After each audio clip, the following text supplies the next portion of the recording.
그보다 더 큰 위협은 북한의 군사적 위협이고, 북한의 군사적 위협보다 더 큰 본질적인 위협은 북한의 정권의 속성이다. 자, 그러고도 북한의 위협이 다 사라진다고 해서 대한민국의 안보 위협이 사라지느냐? 주변국이 있습니다. 5,000년 동안 900몇십 회 침략을 받았습니다. 그러니까 이게 북한의 행위라고 하는 것은 지금 당장의 큰 화두 같지만 우리 안보 위협의 아주 일부분뿐이라는 인식, 이게 북한 핵을 바라보는 중요한 본질의 하나라고 저는 생각합니다. 세 번째는요, 북한 비핵화와 우리 안보는 크게 봐서 한미동맹과 우리 자강들이 즉 자주국방, 자주안보태세에 대한 노력일 겁니다. 이 두 가지를 합쳐서 우리 안보를 이루고 있는데, 이게 그래서 교환할 수 있는 등가입니다. 절대 등가가 돼서는 안 됩니다. 북핵이 폐기되면 한미동맹을 양보할 수 있고 우리 안보태세를 조정할 수 있다는 이야기는 도대체 성립되지 않는 이야기입니다. 그런데 지금 문재인 정부의 무슨 잘못된 점은 원래 교환할 등가도 아닌데 그것을 받기도 전에 주는 겁니다.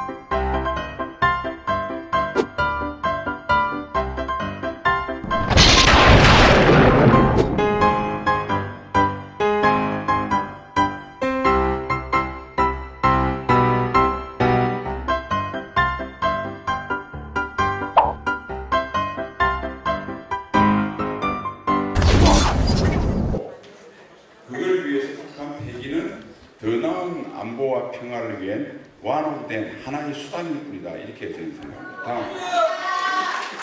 다음 장 넘겨주세요. 다음 장. 제가 이제 이 모든 문제는 이제 그때 상황이 복잡하고 이렇게 해서 좀 속된 말로 헷갈릴 수가 있는데, 본질을 이해를 하면 그게 흔들리지 않는다고 생각해서 제가 본질적인 소위 성찰을 통해서 우리가 답을 얻을 수 있는 자문자답 형식으로 몇 가지를 적어봤습니다. 첫 번째, 북한한테 핵은 어떤 존재인가? 뭐 간단히 생명과 같은 존재입니다. 이 세상에 무엇과도 바꿀 수 없는 소중한 생명과 같은 존재다. 대한민국이라는 북한에게 어떤 존재냐? 북한이 바로 하나뿐인 생명을 위태롭게 하는 가장 두려운 존재다. 북한 입장에서는. 북한의 체제 안전의 가장 핵심은 뭐냐면 대한민국 존재 그 자체입니다. 그 다음에 북한이 과연 이 부강한 대한민국과 함께 체제 경쟁과 이 체제 경쟁을 통해서 체제 유지할 자신이 있을까? 자신이 없을 겁니다. 여러분 이렇게 생각하시면 돼요. 사실은 이번에 보실 때 트럼프가 폼페이오한테 편지가 온다는데 기다려보자 그러고 웃고, 그 다음에 최근에 동방포럼에서 시진핑이 자기는 평화협정에 빠지겠다까지 했는데, 만약 북한이 조금이라도 비핵화, 그러니까 트럼프의 허영심을 만족시켜줄 조그만의 선물만 있었으면 종전선언을 했을 겁니다. 근데 이걸 왜 못할까? 사람이 사실 자기가 아픈 걸 자기가 제일 먼저 알아요. 제가 군생활을 할 때 늘 작전본부장하고 합참차장을 끝으로 제가 전역을 했는데요. 제가 늘 부하들한테 언론에 대해서 첫 교전이 붙었을 때 첫 소위 소식이 나는 걸 굉장히 유의해야 된다. 반드시 나를 통해라. 왜냐하면 제가 이제 준장하고 소장 때 국방부 정책차장하고 정책기획관에서 이게 전부 다 대변인실을 통제하고 있는, 언론을 통제하고 있는, 업무 통제를 하고 있는 조직입니다. 그래서 속성을 잘 알아요. 여러분 생각해보세요. DMZ에서 만일 또는 이제 NLL에서 야간에 교전이 붙었다. 적의 피해가 먼저 보고되겠습니까? 적의 전가가 먼저 보게 되겠습니까? 아군의 피해가 먼저 보고되겠습니까? 아군의 피해는 먼저 알아요. 적에 대한 우리 전가는 나중에 알아요. 그걸 섣불리 내주면 소위 이 언론에서는 전문 용어로 일본말로 야마라고 그러는데, 타이틀이 아군 장병 5명 피해 나오면 전쟁 끝난 겁니다. 국민들 인상은 늘 다음날 10배 넘는 전가를 올렸다. 이게 기회 잘 안 들어옵니다. 제가 이제 그런 뜻에서 저 말을 쓴 거예요. 그래서 우리가 사실은 이 인상이라고 하는 것이 그래서 대단히 중요하고, 그러니까 북한은 우리가 생각하는 것보다 김정은이는 훨씬 체제 비에 자신감이 없어요. 자신감이 있으면 그놈의 핵리스트 주고 그거 검증하는데 1, 2년 걸립니다. 9.19 때 안 봤습니까? 그렇게 하면 문재인 정부가 모든 걸 다 해주고 트럼프가 중간선거를 앞서가지고 뭔가 큰 마케팅을 할 텐데 그걸 못하는 걸로 봐서 우리가 취약하니까 곧 공산화될 것 같아서 겁을 먹고 있지만 제가 더 겁먹고 있다. 이건 자신감입니다. 그래서 제가 우리 이제 보수적 성향을 가지신 분들한테는 자신감, 젊은 사람들한테는 경계감, 포인트를 이렇게 해서 제가 강의를 가끔 제가 학교에 있기 때문에 젊은 애들 이렇게 하는데 자신감 가질 필요가 있어요. 그 다음에 생존의 의미입니다. 북한이 생각하는 생존의 의미는 뭘까?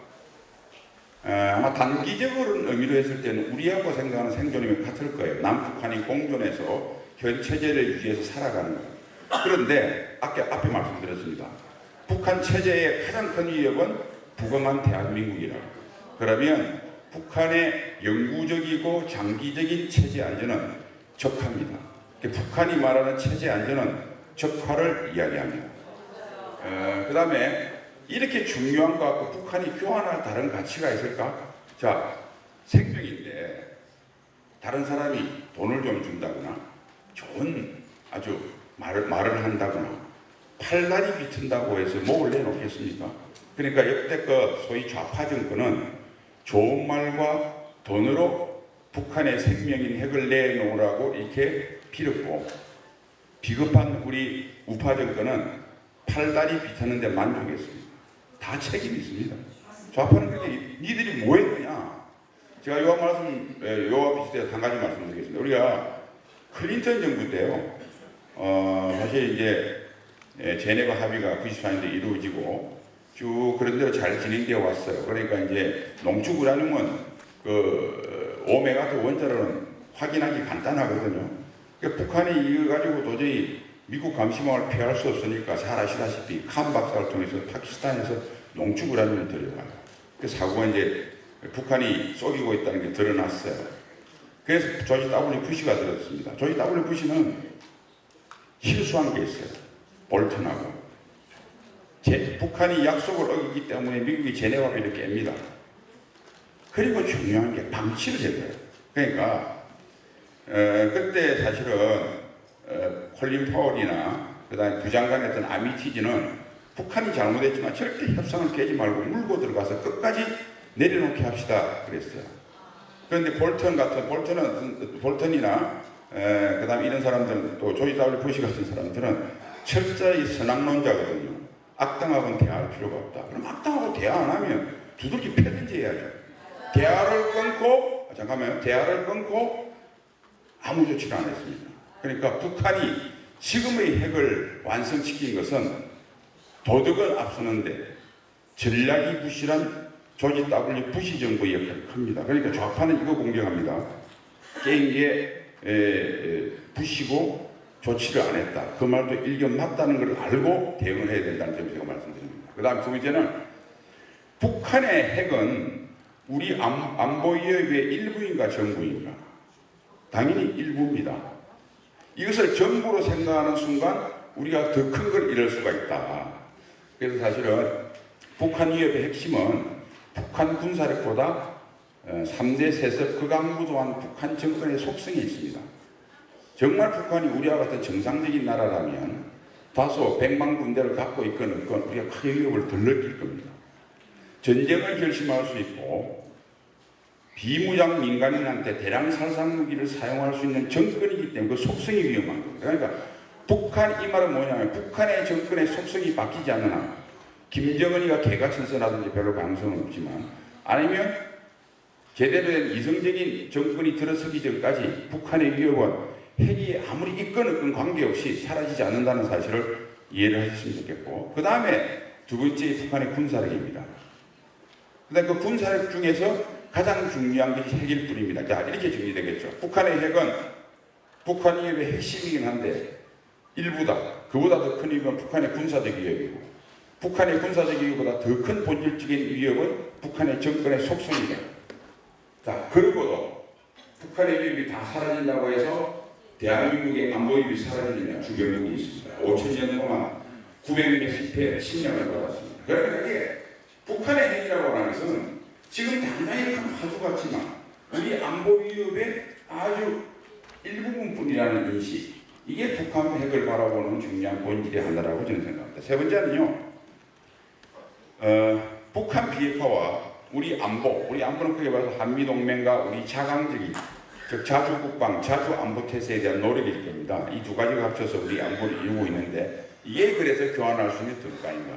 절대 등가가 되어서는 안 됩니다.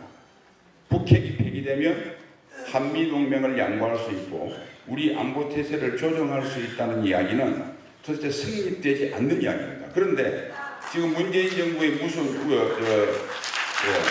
잘못된 점은 원래 교환할 등가도 아닌데 그것을 받기도 전에 주는 겁니다. 이렇게 생각하시면 되겠죠.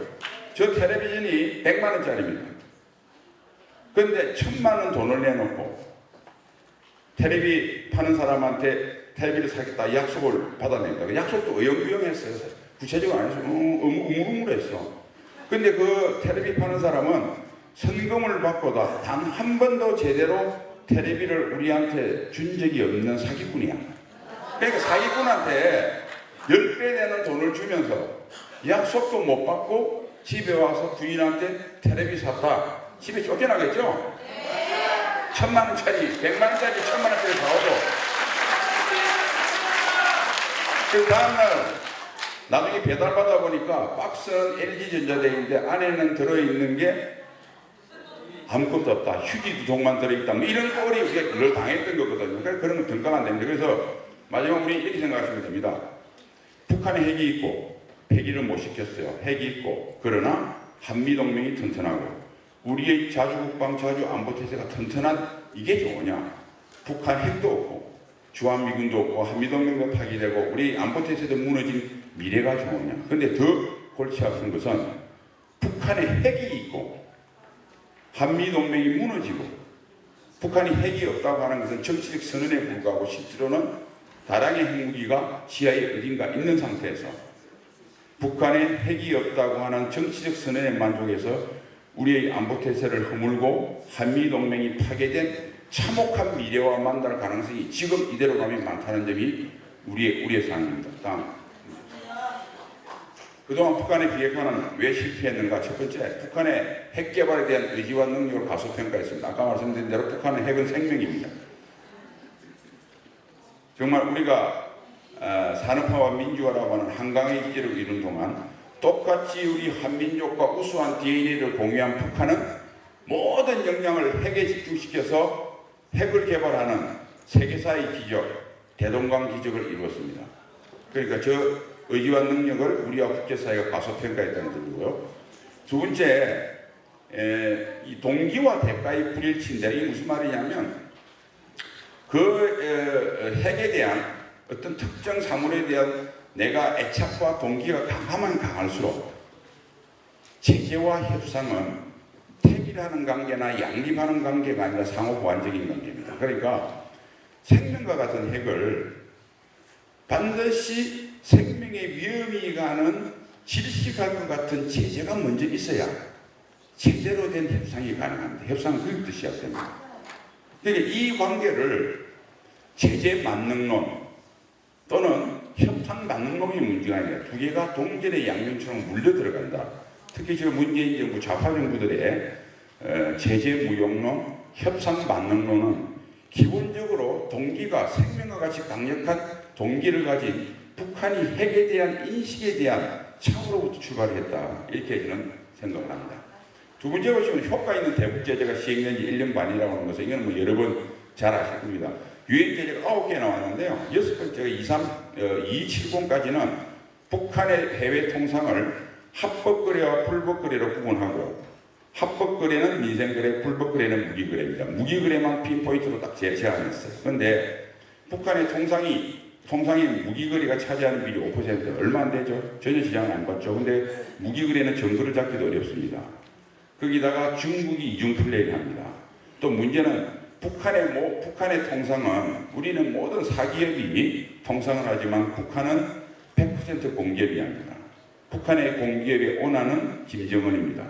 무기거래를 통해서 벌은 돈을 왼쪽 주머니에 넣고 민생거래를 벌어서 돈을 오른쪽 주머니에 넣어서 쓸 때는 자기 마음대로 씁니다. 아무 의미가 없습니다. 이런 의미를 그러니까 6번째 제재를 중국이 동참해서 열심히 해도 북한한테는 전혀 지장이 없는 제재를 우리 스스로 감동받고 우리 기준 위에서 소위 선전만 했습니다. 이것은 보수 정권도 이명박 박근혜 정부도 똑같은 그 죄로부터 벗어날 수 없어요. 우리를 속인 거예요. 그런데 문제는 2016년 북한이 5차 핵실험 9월 9일 날 하고 2016년 11월 30일 때 놓은 232로부터 오바마가 전략적 인내를 하다가 한 대가 도저히 쏘갔다. 마지막 트럼프한테 욕 덜 먹기 전에 하나 선물을 준 게 232로입니다. 이게 뭐냐면 이때부터는 북한의 통상거래를 불법 합법으로 구분하지 않고 전체 통상 중에서 20%를 지행합니다. 이때부터 북한이 타격을 받기 시작했어요. 그리고 잘 아시는 작년에 23715, 23775, 23975 이 4개가 나왔습니다. 그러니까 작년 9월 1일부로 23215, 즉 2016년 11월 30일에 했던 제재의 효과가 작년 9월 1일부터 나타나기 시작했습니다. 왜냐하면 북한의 통상에 수출 수입이 동시에 줄기 시작한 게 작년 9월부터입니다. 이게 그럼 왜 리드타임 시간이 필요하냐? 이 무역이라고 하는 것이 이미 선금 받을 거 받고 다 계약해놓은 게 있거든요. 이미 제재가 나오기 전에 계약해서 이루어진 것들은 예외상. 그게 7, 8개월 같은 겁니다. 그럼 결론은 뭡니까? 20% 허접한 이란처럼 100%도 아니고 이란 제재에 비해서 5분의 1밖에 안 되는 제재일망정 제대로 효과를 낸 게 2017년 9월 1일이니까 딱 3, 4개월 북한이 버티다가 이거 계속 가다가는 내가 험한 꼴 당하겠다. 문재인 정부를 꼬시고 문재인 정부가 트럼프의 형심을 부추겨서 오늘날 이 사태가 난 겁니다. 세 번째는요. 우리가 국제사회의 원칙적인 대응이 위협했다. 우리가 첫 단추를 북핵은 첫 번에 남북한이 먼저 하고 붙었습니다. 그 노태우 정부가 있을 때 91년, 92년 잘 아는 뭐 남북끼리 기본합의서도 체결하고 했는데 비핵화 공동선언도 하고 이때 노태우 정부가 단추를 잘못 끼웠어요. 우리가 먼저 북한은 우리에 비하면 100분의 1도 안 되는 핵 잠재력을 핵 능력 개발할 수 있는 능력밖에 없고 우리는 거의 완성 단계 수준의 자체 핵 능력에다가 비록 미국 핵이었지만 100발의 핵무기를 가진 핵무장 국가였습니다. 대한민국은. 북한은 그것을 우리가 먼저 빨가벗습니다. 시범을 보이죠. 북한 니네 보고 시범을 보여랍니다. 북한이 안 보이죠. 그러니까 계속 붙다가 지루하니까 보상을 해줍니다. 그러니까 북한이 좀 듣는 흉내를 내다가 파기합니다. 그럼 또 보상해줍니다. 이게 20년, 30년간 계속된 거예요. 첫 번에 남과 북이 안 붙었고, 그러니까 우리가 실패했어요. 그러니까 미국이 네가 하니까 안 되니까 내가 나오게 지도 쏘았어. 미국과는. 그러니까 미국이 안 되니까 야 안 되겠다. 중국말을 제일 잘 듣는 다음에 중국을 의장국을 해서 6나라 모아가지고 해서 그것도 쏘셨어요. 이것도 네 번째입니다. 똑같아. 여러분 Y자세 첫 단추 잘못 끼우면 어떻게 해야 됩니까? 다시 끼워야죠.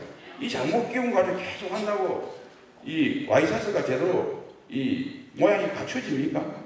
첫 단추를 잘못 끼면 새로 옷을 입어야 됩니다. 그 문제이고요. 우리 내부의 잘못된 인식과 대응 능력.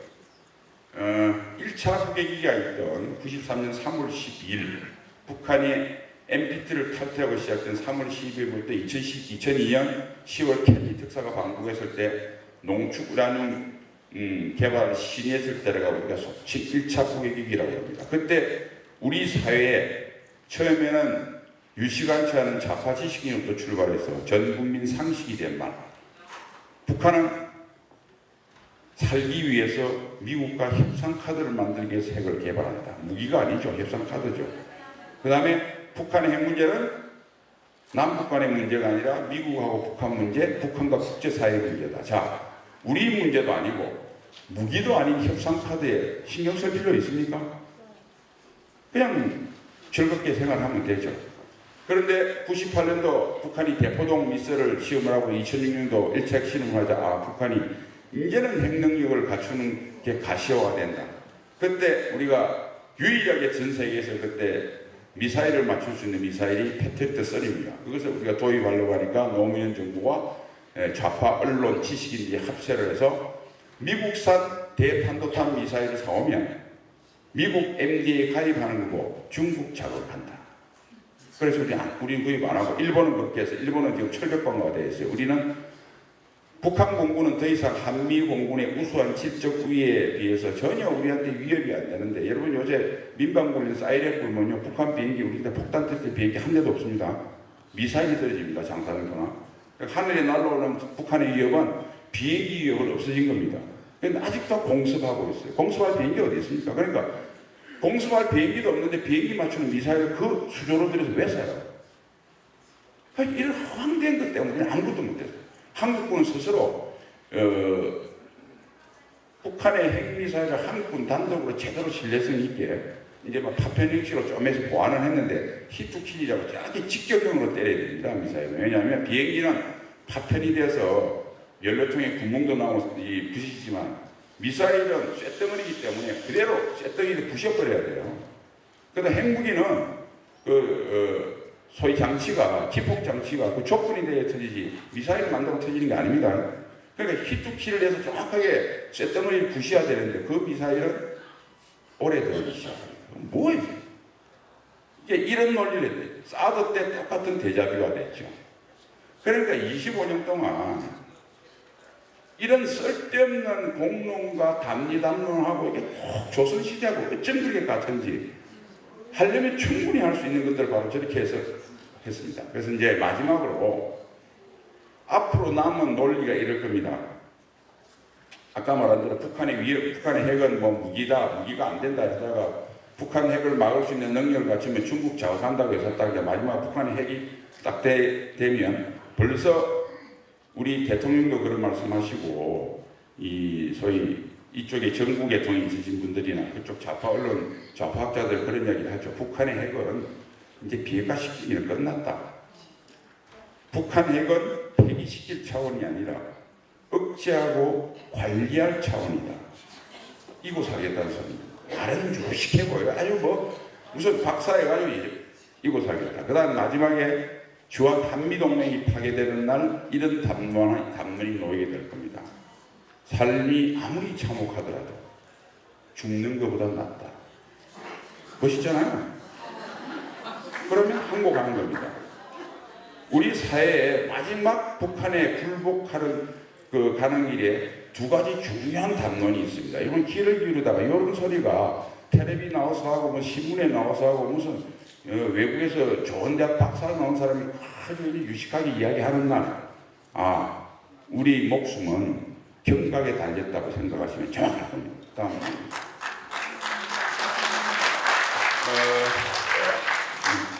자, 지금까지 이제 우리 비핵화 안보 현실을 보면 작년까지는 정말 트럼프 대통령이나 미국에서 이야기한 대로 과거의 실수를 반복하지 않겠다 해서 제법 과거의 교훈을 받아들여서 북한을 70에 가까운 상태로 슬슬 몰아가고 있었어요. 그런데 올해 사고가 터졌습니다. 올해 제가 생각에 올해 한 해만 더 있으면 북한은 훨씬 비참한 상태에서 나오게 될 겁니다. 저는 북핵의 비핵화 현상을 이렇게 봅니다. 핵을 가진 북한이 내가 군사적으로 이런 핵이지 말고 평화적으로 내가 핵을 내려놓겠다고 생각을 가질 때 협상이 시작되겠죠. 그러면 북핵 협상의 출발은 시작은 키는 북한이 지고 있습니다.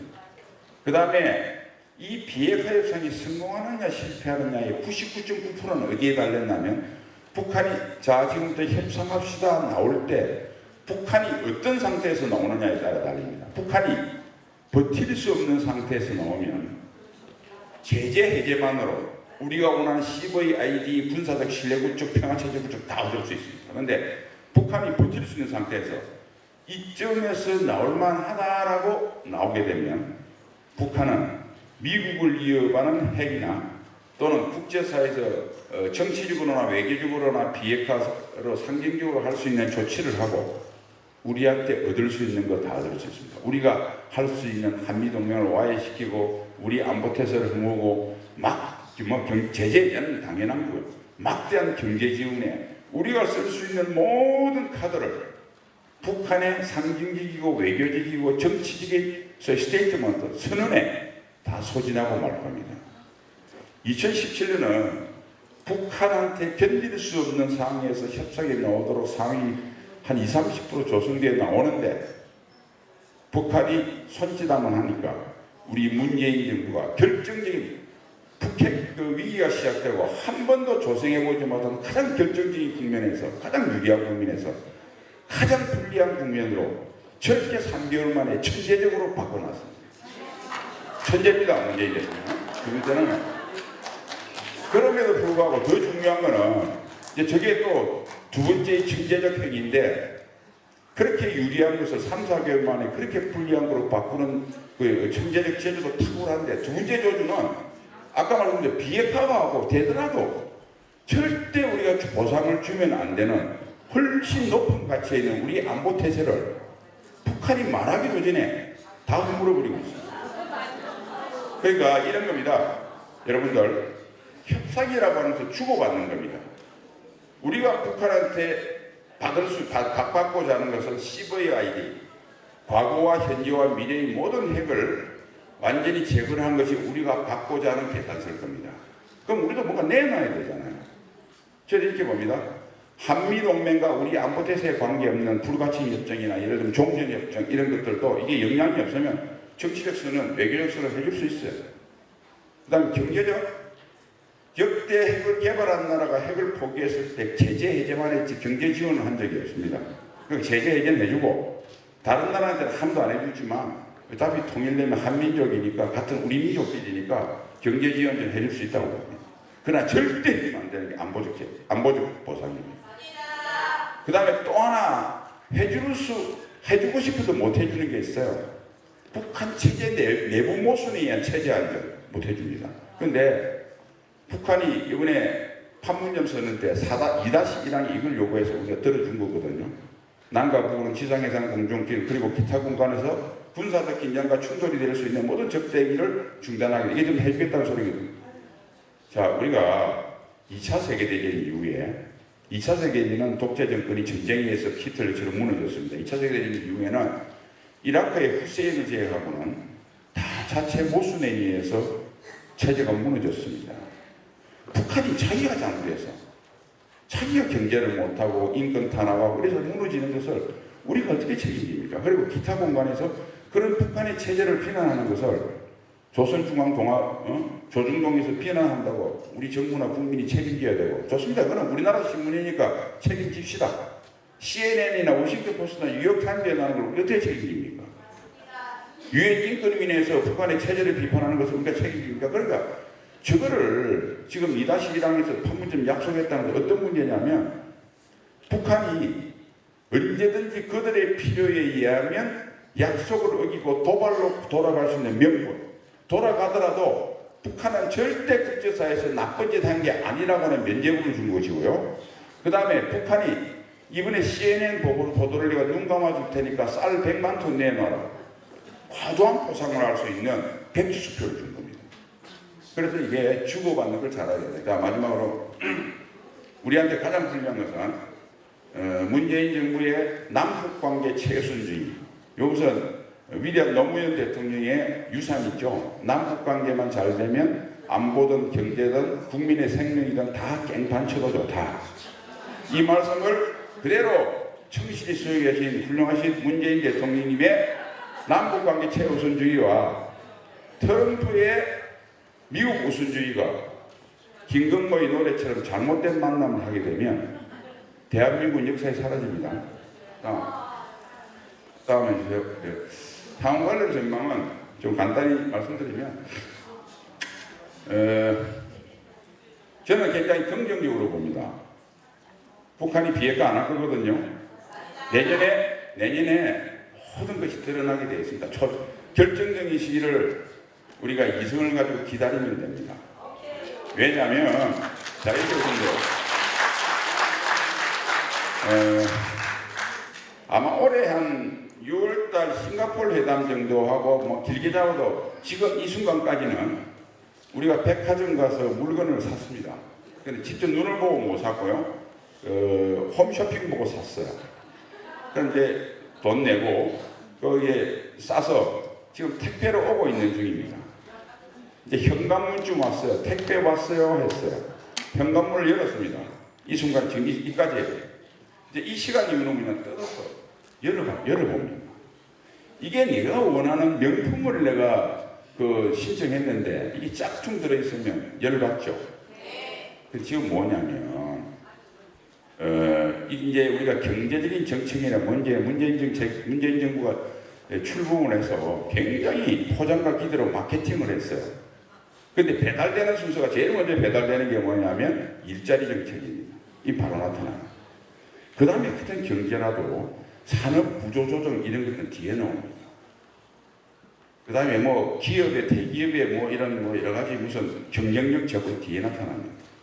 안보가 제일 사실은 안보는 사실 전쟁이 나야 알거든요. 그러니까 배달되는 순서가 빨리 오는 순서로 계속 짝퉁으로 드러나고 있는 겁니다. 그런데 비핵화에 대한 물건은 정확하게 여론이 뜯게 되는 것은 오늘 하반기부터일 겁니다. 이 짝퉁. 이거는 100% 짝퉁. 왜 짝퉁이냐를 제가 가까이 써놨습니다. 북한은 절대 비핵화를 할 수가 없습니다. 그 이유는 대한민국에 가서 설명드릴게요. 왜냐하면 비핵화를 하게 되면 척화를 포기해야 됩니다. 대한민국을 척화할 수 있는 수단이 없어요. 척화가 안 되면 한 5년, 10년 정도는 북한이 버틸 수 있을지 몰라도 김정은은 이런 생각이에요.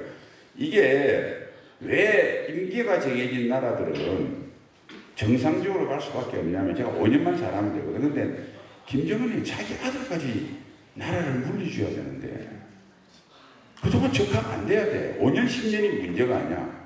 5년만 한다면, 5년 동안 내가 있을 때 북한이 버틸 수 있고 다음에 뭐 잘하겠지. 그러고 할 수 있는데 저게 문제야. 그러니까 척화를 포기하는 거 아니면 핵을 내려놓을 수 없다는 문제고, 두 번째는 사람이 중국 베트남식 개혁 개방을 하는데요. 이게 참 중요한 거예요. 우리는 경제 개방이 진짜 중요한 게 뭐냐면 정치 개혁입니다. 그래서鄧소평은 78년도 중국이 개혁 개방을 선언하기 전에 벌써 다 공산당 자체를 통해서 개혁 개방의 가장 큰 걸림돌이 뭐냐? 1인 독재다.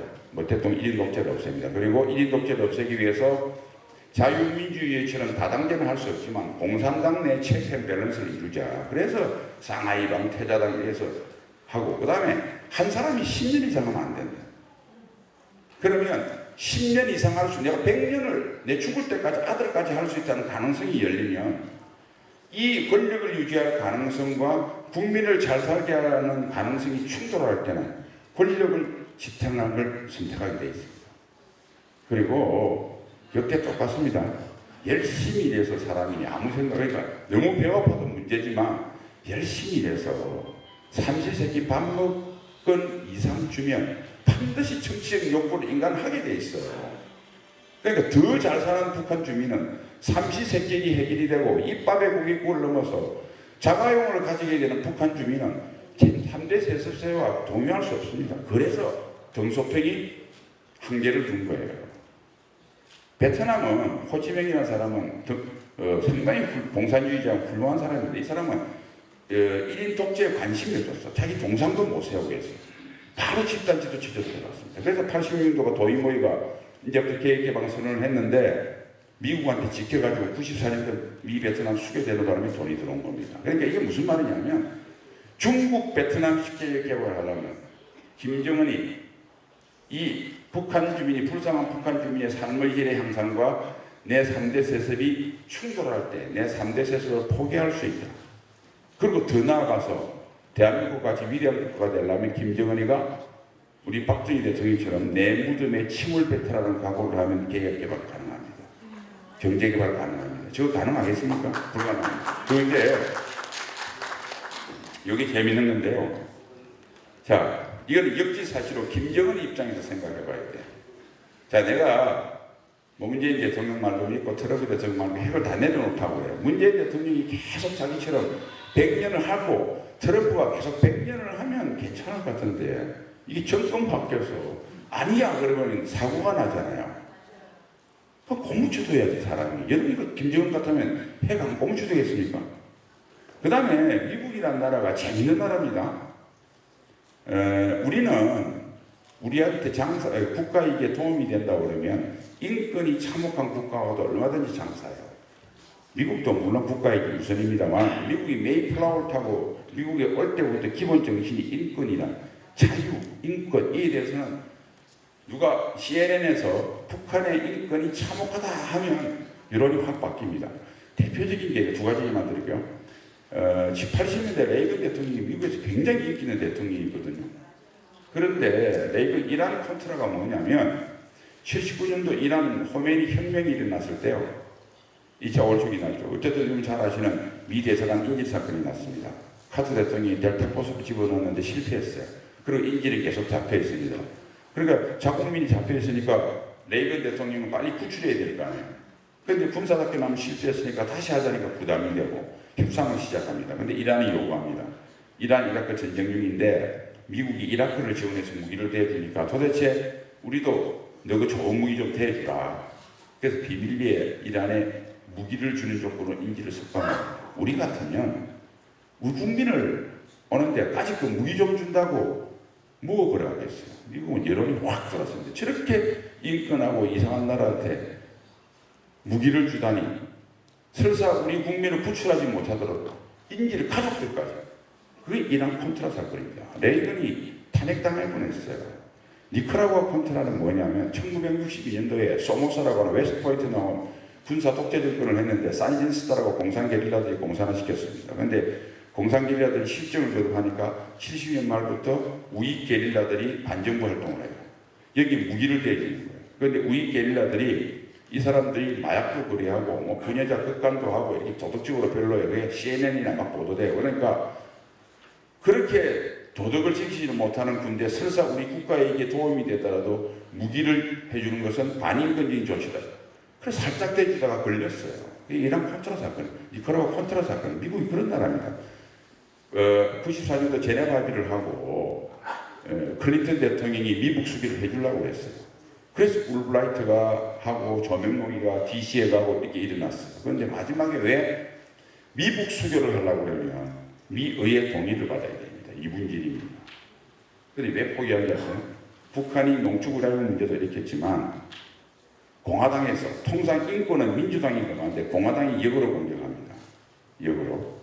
그래서 저렇게 인권 참아 있는 국가하고 어떻게 수교하느냐 하니까 민주당에서 클린턴한테 입도 꺼내지 마라. 그거 그렇지 않아도 네가 이상한 짓 해가지고 여자하고 이상한 인턴하고 이상한 짓 해가지고 진짜 우리가 얼굴 팔리고 질 것 같은데 너 그거까지 꺼내면 우리 완전히 간다. 그래서 덜 하겠습니다. 그러니까 이 말을 왜 길게 들었냐면 미북 수교, 미의회 이분질 동의, 평화협정 상원 3분지 67명, 미 헌법 개정만큼 어렵습니다. 그런데 북한 같은 인권 있는 국가가 저게 가능하지 않습니다. 그래서 제가 지난번에 우리 자유한국당에 그걸 요청했는데 빨리 인권특위 만들어서 내년에 공화당은 보수니 우리다 이게 아니고 민주당하고 손을 잡아야 돼요. 그래서 인권 문제를 이렇게 버리면 절대 미국이 북한에 주고자 하는 중요한 보상은 출발도 못합니다. 그건 분명히 그다음에 우리 정부가 사실은 전혀 이야기를 안 듣겠지만은 북비핵화를 위해서 우리 정부가 앞장서 노력해야 되고요. 그 다음에 비핵화가 실패할 걸 대비해서 핵균형을 이룰 수 있도록 첫 단계에서는 미국과 핵공유 협정을 해야 됩니다. 핵공유 협정 안 하려면 우리 핵잠재력을 높여서 우리가 핵무기를 개발할 수 있는 최소한 일본 수준의 한미 원자력 협정을 개정해야 된다. 이렇게 압박수단으로 쓰면서 우리가 핵균형을 가질 수 있도록 우리 자체를 가지느냐. 핵균형이 세 가지입니다. 우리가 완전한 핵무장을 하느냐, 핵 잠재력을 높이느냐, 그 다음 동시에 미국의 핵을 우리처럼 쓸 수 있도록 훨씬 나토식의 핵공유 정책을 협정을 만들어내느냐 이래서 하고, 그 다음에 한미동맹을 강화시키고 자주국방, 이게 실패 아니에요. 그런데 우리 정부가 안 할 거예요. 문재인 안 하면 어떻게 하느냐, 이것을 여론을 만들어서 민주당 지도부가 압박을 느낍니다. 저거 안 하면 2020년 총선에 교섭단체도 안 되겠구나 이렇게 되면 할 겁니다. 방법은 저거밖에 없어요. 북한하고 똑같아요. 선제로 절대 안 합니다. 그걸 안 하면 내가 죽을 것 같은, 질식할 것 같은 정치적 질식 상태를 만들어야 정책을 바꾼다는 걸 반드시 명심해 주십시오. 그래서 내년도에는 확정 편향 사고에 탈피해서 우리가 드러날 진짜 진실의 문 앞에 설 준비를 지금부터 올연말까지 하는 시간이다. 그렇게 봅니다. 다음. 이건 앞에 말씀드리니까 간단하게 했습니다. 실패의 교훈을 바탕으로 이제 북비핵화가 세 가지거든요. 가장 완벽한 비핵화는 뭐냐면 북한의 정권의 아까 속성이 정권을 교체시키는 겁니다. 두 번째가 북한을 협상을 통해서 평화 좀 내려놓게 하는 겁니다. 세 번째가 뭐냐면 군사적 비핵화를 하는 겁니다. 세 가지인데 우선 실패의 교훈을 바탕으로 북핵 협상을 기본에서 다시 시작해서 평화적 비핵화의 가능성이 아직 충분히 남아 있습니다. 한 번도 우리가 제대로 안 써서 2017년도에 아마 하는 척 하다가 말았습니다. 절대 끈을 놓지 말고 갈 수 있다. 그래서 여건 조성은 북이 버틸 수 없는 상황으로 2017년 상황으로 재부팅을 해야 됩니다. 목표와 전략을 다시 정립해야 됩니다. 북비핵화는 목표가 아니라 더 나은 안보와 평화를 위한 수단임을 확실히 명심을 하고 받을 거는 확실히 받자. 줘도 되고 줄 수 있는 것만 주자. 안보는 줄 수는 있지만 절세 줘서는 안 되는 보상이고 북이 내부 모순에 의한 체제 보상은 주고 싶어도 못 준다.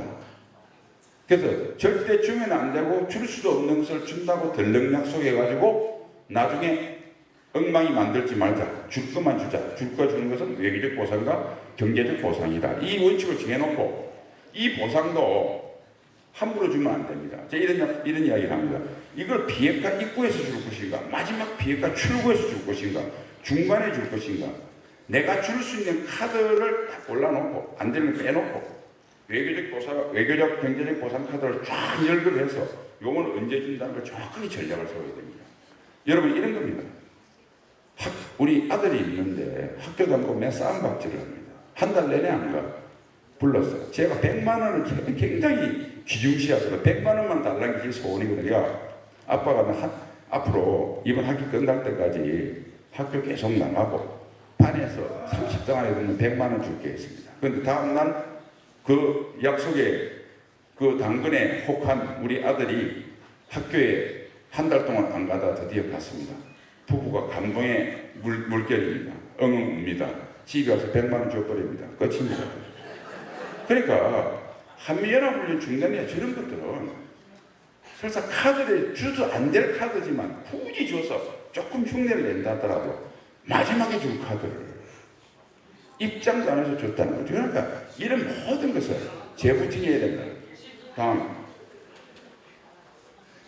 북변화를 위한 적극적인 전략. 이게 가장 큰 게 인권입니다. 레이건 대통령이 마지막 숨통을 조여서 러시아를 경멸시킬 때 4가지 전략을 썼는데요. 그래서 소개는 우선 외교적인 전략, 우리 친미국가를 진영을 단결시킵니다. 그 다음에 인텔리전스, 공산권에 대해서 홍보 심리를 씁니다. 악의 제국. 그러니까 브레즈네프가 나 그렇게 그 좋은 서방에서 또 언론을 때려요. 그러니까 브레즈네프가 나 그렇게 나쁜 놈 아니야? 이렇게. 이게 문제는 나쁜 남자가 착한 남자인 척 할 때 위기가 옵니다. 그래서 솔제니친 풀어주고 바이오엔사 폴란드 노조를 진압을 못해요. 그러니까 동북골이 팍 난리가 났어요. 그 다음에 SDI 미사일 날라오면 우주에서 레이저로 쏘아서 없애버리겠다. 지금까지 안 됐거든요. 쿠라죠, 쿠라. 소련은 미국의 쿠라에 속아가지고 국방비를 없는 돈에 3배나 넓혀서 아주 거들이 났습니다. 그 다음에 마지막에 소련의 모든 부의 원천이 저유가 정책을 펴었어요.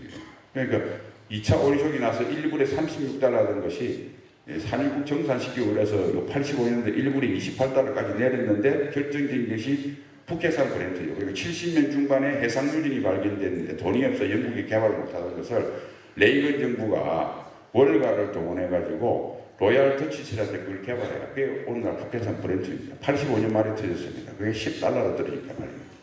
그래서 소련이 89년도 그들을 나서 파산했어요. 근데 사실은 이거 말씀드리면 우리가 미국이 군사적 정치적으로 라이벌인 소련을 깨기 위해서 저유가를 핀 바람에 우리가 저유가가 왔습니다. 3대 호황의 첫 번째입니다. 경제 라이벌인 일본을 두들겨 부시기 위해서 85년 파자비를 했는데 그래서 원저 현상이 나왔습니다.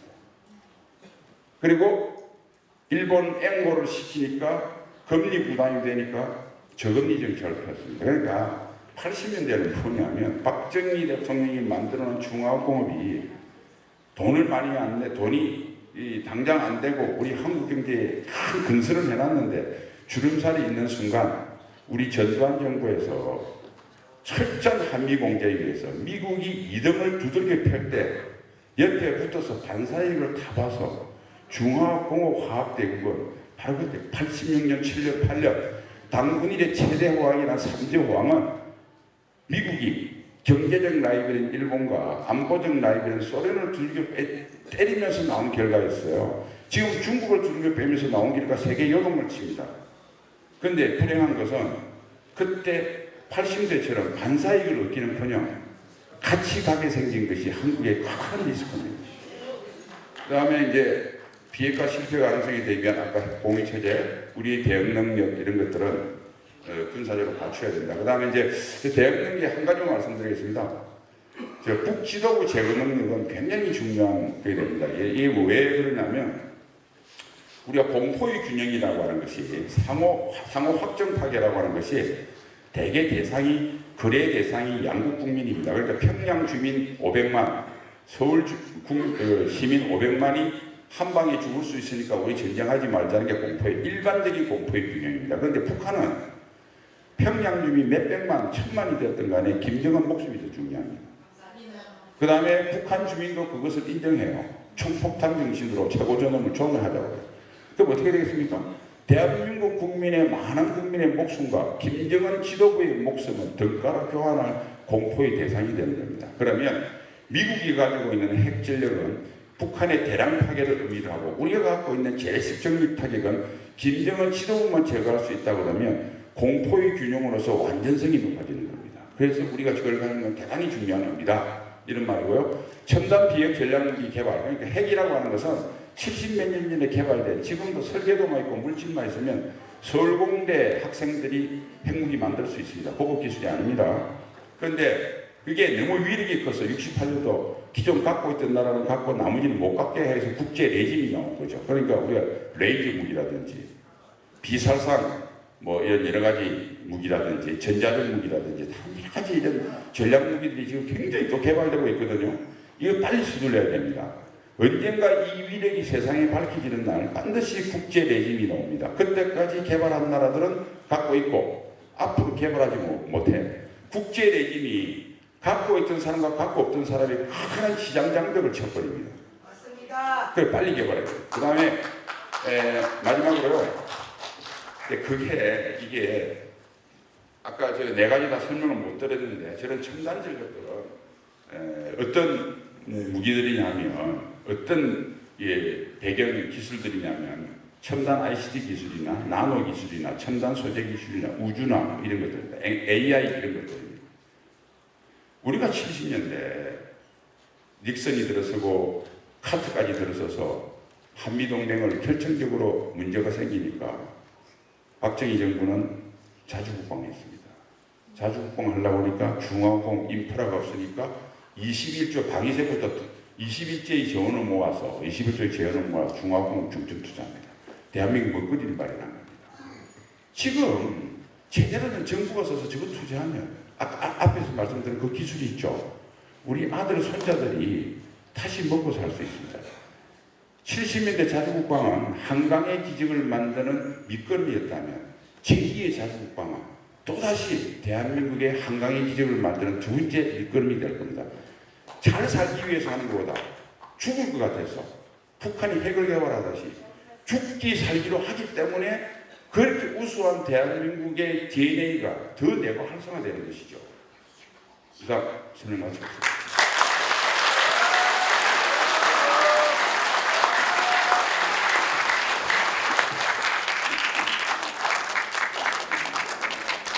네, 좋은 발표 들려주신 신원식 박사님께 다시 한번 큰 박수 부탁드립니다.